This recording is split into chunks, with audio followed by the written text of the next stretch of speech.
దేశంలో న్యాయ వ్యవస్థ ప్రతిష్ట దిగజార్చే కుట్ర జరుగుతోందన్నారు కొందరు రిటైర్డ్ న్యాయమూర్తులు. ఈ మేరకు సుప్రీంకోర్టు ప్రధాన న్యాయమూర్తికి లేఖ రాశారు. న్యాయ వ్యవస్థను కాపాడుకోవాల్సిన బాధ్యత ఉందని లేఖలో తెలిపారు. కొంతమంది వ్యక్తిగత రాజకీయ ప్రయోజనాల కోసం న్యాయ వ్యవస్థపై ఒత్తిడి తెస్తున్నారని సీజేఐకి ఫిర్యాదు చేశారు. దీనివల్ల ప్రజలకు న్యాయ వ్యవస్థపై నమ్మకం పోయే ప్రమాదం ఉందన్నారు. రిటైర్డ్ న్యాయమూర్తులు బీజేపీ విపక్ష నేతల మధ్య మాటల యుద్ధం, ప్రతిపక్షాలపై అవినీతి కేసులను లేఖలో ప్రస్తావించారు. విపక్షాలకు చెందిన బాధిత నాయకులు న్యాయస్థానాలను ఆశ్రయించినా ఎటువంటి ఉపశమనం దక్కకపోవడం మొదలైన వంటి విషయాలను లేఖలో ప్రస్తావించారు.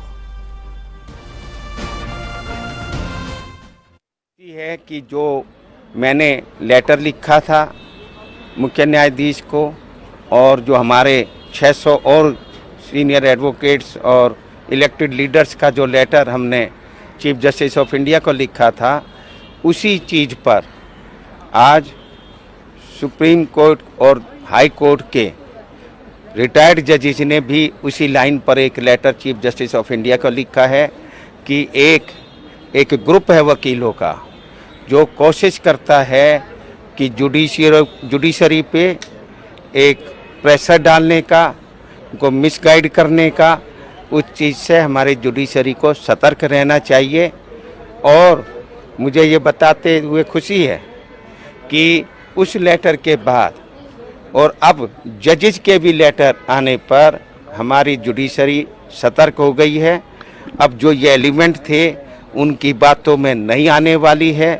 जैसे कि हमने पहले भी कहा था कि जैसे इलेक्टोरल बॉन्ड वाले मामले में या कविता जो पॉलिटिशियन है उसकी जमानत के मामले में जब जुडिशरी ने जो है उनको बेल नहीं दी, क्योंकि सुप्रीम कोर्ट को डायरेक्टली बेल देने का अधिकार नहीं है, और उसमें मिस्टर कपिल सिब्बल ने जो कमेंट किया उनको थ्रेट करने की कोशिश करी, प्रेशराइज करने की कोशिश करी।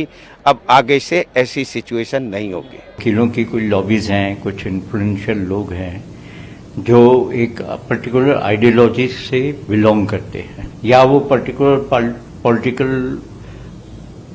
पार्टीज को रिप्रेजेंट करते रहते हैं हमेशा, तो अल्टीमेटली वो लॉबी बना लेते हैं। लॉबी बना करके उनकी कोशिश ये होती है कि कोर्ट में जो बहस कर रहे हैं वो तो अलग है, क्योंकि अगर उनको मनचाहा रिलीफ मिल जाए तो सुप्रीम कोर्ट और कोर्ट बहुत अच्छे हैं, हम उनका रिस्पेक्ट करते हैं, और अगर मनचाहा रिलीफ ना मिले तो कोर्ट आजकल ऐसे करते हैं, कोर्ट आजकल ये हो गए हैं, वो हो गए हैं। तो इस तरह की जो है नैरेटिव बनाते हैं।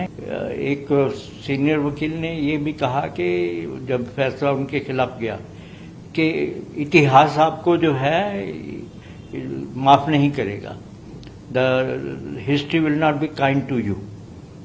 तो बात तो जो है क्या है, आप धमका ही रहे हो इनडायरेक्टली, और इतिहास कौन लिखेगा? आप ही लिखते हो बार बार आर्टिकल लिख करके, वो करके।